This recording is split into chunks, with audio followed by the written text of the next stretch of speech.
how do we get the right mix of kindness and being able to stick up for themselves? For boys, tell me this balance, because we've talked about this before.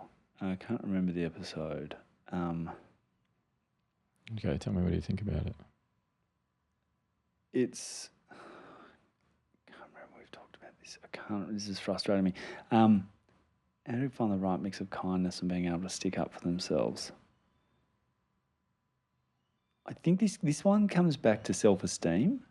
Was that one? No, I've got it wrong. You answer this one. No, you answer this one. No. I've just read this the first time. You answer it. I think that realising that those are two completely different things. And for example, like we'll talk a little bit about some of my background in this, but for the first time ever, I reckon, I was riding to work the day after we recorded the episode on my bike.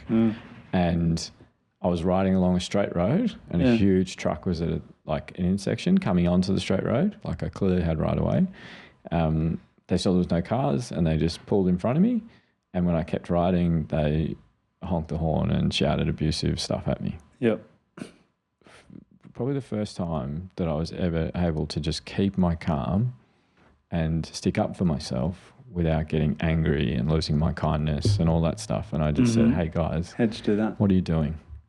I've got right away, and I just looked at them and kept riding. There was no aggression in me. I usually am hot and fired, especially like that hyper masculinity stuff. It usually triggers me. And so it's funny how therapeutic that conversation we had last time for me was, because I was able to do that.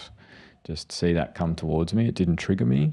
I was able to just remain calm and say it back to them with kindness, not threaten who they were, not talk about physicality, not swear. Like those are big steps for me, which I have a bit of vulnerability and feeling shame about that it's taken me that long to get there. But that was a big thing for me and I had to do work on it. So that's like, we'll do conflict resolution because I promise we'll do it this year. But it's a really important skill for kids to develop about how do you stick up for yourself without using anger and hostility. You need to teach a lot of kids that, especially sensitive people like me. Yeah. You need less of that. No. You don't do that. You don't have hostility and anger in you. Yeah. You internalise. Put me in a car than me. And I'll. Yeah, but you'd never, like, if it ever looked like it was going to become violent or something like that, you wouldn't move towards it. Run pretty far from it. Yeah, but the funny thing is, you actually are very well trained in that. But there's part of you that you don't have that vulnerability in you, whereas I have it in me. Is it worth? Totally, but the fact you can do that in the moment is a skill you have. I'd hate to hurt myself. This podcast is brought to you by Guiding Growing Minds, a social enterprise that aims to give all children the best opportunity to reach their potential and succeed in living rich and meaningful lives.